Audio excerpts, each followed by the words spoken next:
ऐसी फ्लाइट जिसकी फैक्ट्री में काम करने वाले वर्कर ने 10 साल पहले ही बता दिया था कि वो इस फ्लाइट में कभी ट्रेवल नहीं करेंगे। Would you fly one of these planes?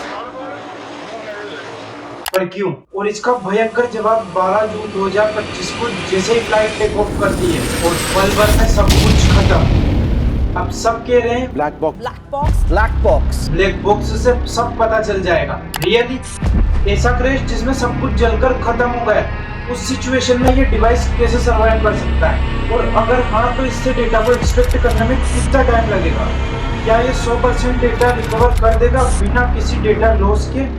प्रणाम दोस्तों, this is me Sujal, that's why I am here for you. So let's dive into deeper.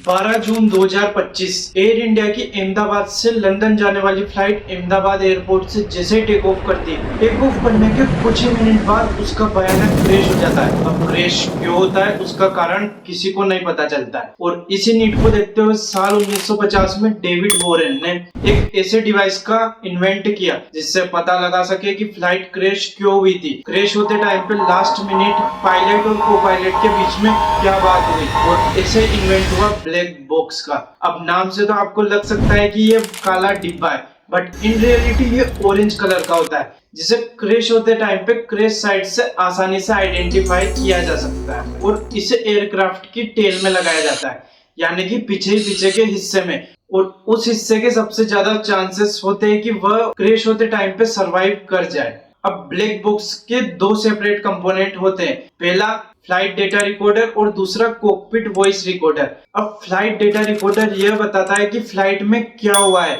और कॉकपिट वॉइस रिकॉर्डर यह बताता है कि फ्लाइट क्रैश क्यों हुई है। अब आप ये सोच सकते हैं कि ऐसा क्रैश जिसमें कोई भी जिंदा नहीं बचता है, तो उसमें ये डिवाइस कैसे सरवाइव कर जाता है? सोचना सही है। ब्लैक बॉक्स को इस तरह से डिजाइन किया जा सकता है कि चाहे आग लगने पर 1100 डिग्री सेंटीग्रेड तक टेम्परेचर हो, ये आधे घंटे तक सरवाइव कर सकता है, और अगर ये गहरे समुद्र में डूबता है तो ये 20,000 फीट तक सरवाइव कर सकता है। और जब ये 20,000 फीट गहरे पानी में होता है, ये कॉन्स्टेंटली 30 दिन तक वेव्स ट्रांसफर करता है, जिससे ढूंढने वाले को इसका पता लग सके। और एक बार जब ब्लैक बॉक्स मिल जाता है तो फ्लाइट डेटा रिकॉर्डर की मदद से पता लगाते हैं कि एयरक्राफ्ट की स्पीड क्या थी, किस हाइट पर उड़ रहा था, किस एल्टीट्यूड पर उड़ रहा था, किस एंगल पे उड़ रहा था। और कॉकपिट वॉइस रिकॉर्डर की मदद से साउंड के बारे में पता चलता है, वो चाहे इंजन की साउंड हो, स्विच की साउंड हो, अलर्ट की साउंड हो, या फिर को पायलट और पायलट के बीच में क्या बातचीत हो रही है। ये सब कॉकपिट वॉइस रिकॉर्डर में रिकॉर्ड होता है। कॉकपिट वॉइस रिकॉर्डर में लगभग 25 घंटे का डाटा रिकॉर्ड हो सकता है, और जब पूरा डाटा ब्लैक बॉक्स से एक्सट्रैक्ट कर लिया जाता है तो इन्वेस्टिगेटर उससे एक 3D एनिमेशन वीडियो तैयार करते हैं, जिससे फ्लाइट में एग्जैक्टली क्या हुआ था वो पता लगा सके। अब ब्लैक बॉक्स से डेटा निकालने में कितना टाइम लगता है ताकि पता चल सके कि फ्लाइट एग्जैक्टली में क्यों क्रैश हुई थी?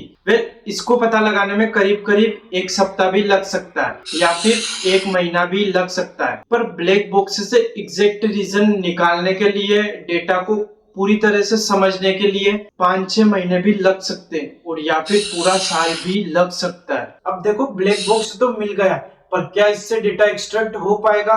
पास्ट में ऐसे केसेस हैं जहां पर ब्लैक बॉक्स तो मिला है पर उससे डेटा एक्सट्रैक्ट नहीं हो पाया है। आप दिसंबर 2024 जेजू एयर फ्लाइट का ही केस देख सकते हो, जिसमें ब्लैक बॉक्स तो मिला है पर वो सिर्फ नाम मात्र है। अब ब्लैक बॉक्स से डेटा एक्सट्रैक्ट क्यों नहीं हो पाता है? देखो, प्राइमरी रीजन है ब्लैक बॉक्स का इंटरनल डैमेज हो जाना, इलेक्ट्रिसिटी का लॉस हो जाना, या फिर ब्लैक बॉक्स यूनिट में ही कोई इंटरनल फॉल्ट होना। हालांकि एयर इंडिया फ्लाइट क्रैश में भी ब्लैक बॉक्स तो डैमेज हुआ है। इस पूरी वीडियो में आपके क्या विचार है? क्या ब्लैक बॉक्स से डेटा एक्सट्रैक्ट हो पाएगा? कमेंट में जरूर बताना। और ये मेरी इस तरह की पहली वीडियो है, फीडबैक जरूर देना। क्या आप इसी तरह की और वीडियो देखना पसंद करोगे? बाकी अब मुझे जाने की अनुमति दीजिए। This is me Sujal.